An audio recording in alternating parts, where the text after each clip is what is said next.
there are definitely organizations, corporations, foundations, and I would venture to say even individuals who are willing to fund programs, opportunities out of schools, and it's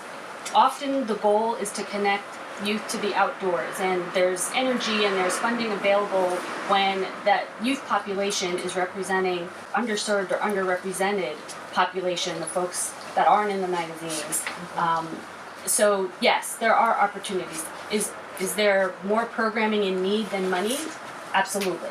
And so I think one of the things from the Foundation for Youth Investments perspective that we are starting to think about is we receive a lot of applications for funding from a lot of organizations who are doing very similar things and oftentimes in the same community. So we sort of sit with the stacks of papers and think, gosh, we wish that Jose's organization and Renel's organization could talk to each other, because we bet that while they both are asking for $15,000, that $20,000 collectively, they could achieve the same goal and maybe even do more, because they could share a bus or they could share a staff. But they don't know each other, or they've heard of each other, but there's a perception that they're competition, so they're not going to reach out executive director to executive, and I'm totally making this up, they are best of friends.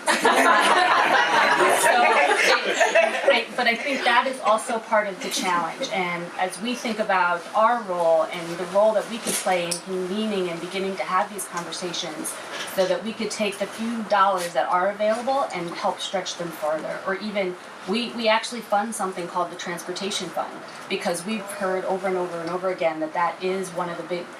the biggest barriers to getting youth outdoors. So we give $50,000 to environmental volunteers, who then works with Title I schools who can apply online to have their buses paid for if they're taking their students to an environmentally focused field trip. That money ran out in 9 days,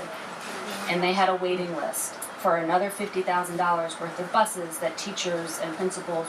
were looking for to support the program to go forward. So it's definitely there, and we're saying, can we expand it to community-based organizations, and can we also include van rentals in that? And so it's not a matter of the need is definitely there, it's about finding the funding.